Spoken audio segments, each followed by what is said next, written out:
पिछले साल की तरह इस साल भी कोरोना के आंकड़ों में बढ़ोतरी देखने को मिली। पिछले कुछ दिनों से महाराष्ट्र में एक बार फिर से इस वायरस का खतरा राज्य में मंडराने लगा।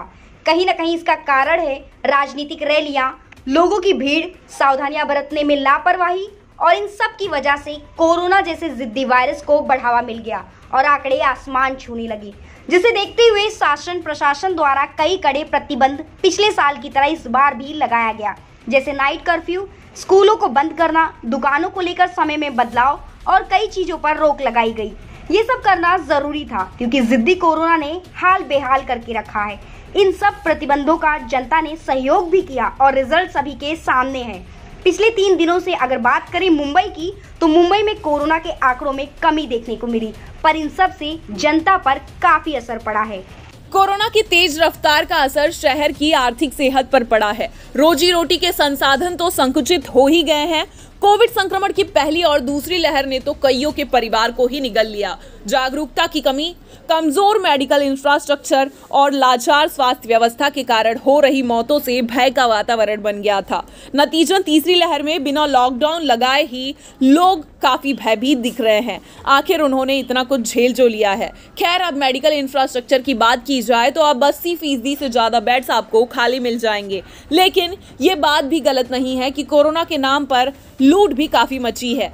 और अगर इकोनॉमिक ग्रोथ देखा जाए तो महाराष्ट्र ही नहीं बल्कि पूरे भारत की अर्थव्यवस्था मुश्किल दौर में पहुंच चुकी है। कोरोना काल में अर्थव्यवस्था धड़ाम से आ गिरी है। सबसे ज्यादा बुरा असर बैंकों पर पड़ा है और उन गरीबों पर भी जिनकी कंपनियां बंद हो गई, जहां वो दैनिक मजदूरी किया करते थे। कईयों पर पलायन की नौबत आ गई। ऑक्सीजन की कमी से मची अफरा तफरी की तस्वीरें तो सभी को याद ही होंगी।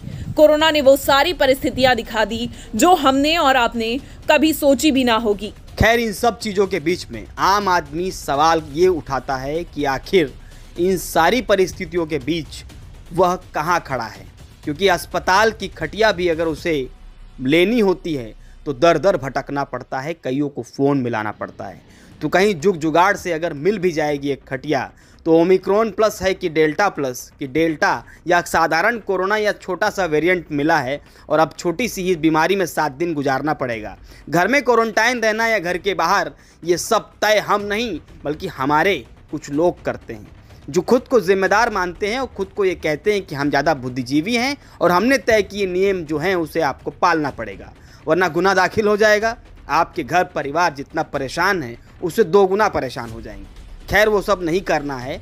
सरकार के नियमों का पालन करेंगे। हम घर में क्वारंटाइन हो जाएंगे, 7 दिन कहो 14 दिन कहो, क्योंकि आप ही माई बाप हो। लेकिन ये सब करने को तो हम तैयार हैं। लेकिन बताइए, हमारे घर के परिवार की जिम्मेदारियां कौन उठाएगा? कौन उठाएगा घर के राशन की जिम्मेदारी? कौन उठाएगा बाबूजी की दवाई की जिम्मेदारी? कौन उठाएगा बिटिया रानी की पढ़ाई की जिम्मेदारी? इन सब जिम्मेदारियों को अगर निभाने वाला कोई व्यक्ति होगा तब तो हम क्वारंटाइन भी हो जाएं और इन सब चीज़ों से उभर कर सामने भी आ जाएं। खैर, आपके नियम अच्छे हैं, हम क्वारंटाइन होंगे, हम नियमों का पालन करेंगे क्योंकि आप कहते हैं ये नियम हमारे लिए ही हैं, ये नियम आम आदमी के लिए हैं। सरकारी तंत्र ये कहता है कि अगर आप स्वस्थ रहेंगे तो महाराष्ट्र स्वस्थ रहेगा, देश स्वस्थ रहेगा। लेकिन अब सवाल ये है कि देश और महाराष्ट्र तब स्वस्थ रहेगा जब वहाँ परिवार हंसता मुस्कुराता रहेगा, क्योंकि अगर परिवार हंसता और मुस्कुराता नहीं रहता है तो परिवार की जिम्मेदारी उठाने वाले व्यक्ति के चेहरे के शिकस्त या माथे पर लकीरें किस प्रकार होती हैं वो आम आदमी ही समझ सकता है। इन सब चीज़ों के बीच में परिस्थितियाँ महाराष्ट्र की ही नहीं संपूर्ण देश की इस प्रकार सी हैं कि जिम्मेदारियाँ वाले नियम नहीं ला देंगे। बस नियम ऐसे हैं कि आप स्वस्थ रहिए, चाहे घर में रोटी हो या कपड़ा हो या ना हो, या जिम्मेदारी निभाई जाए या ना निभाई जाए, बिजली का बिल भरा जाए या ना भरा जाए, लेकिन नियम हर एक आपको पालना पड़ेगा।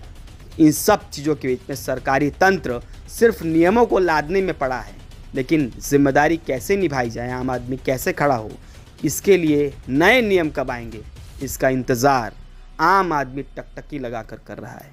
आज के लिए इतना ही। धन्यवाद।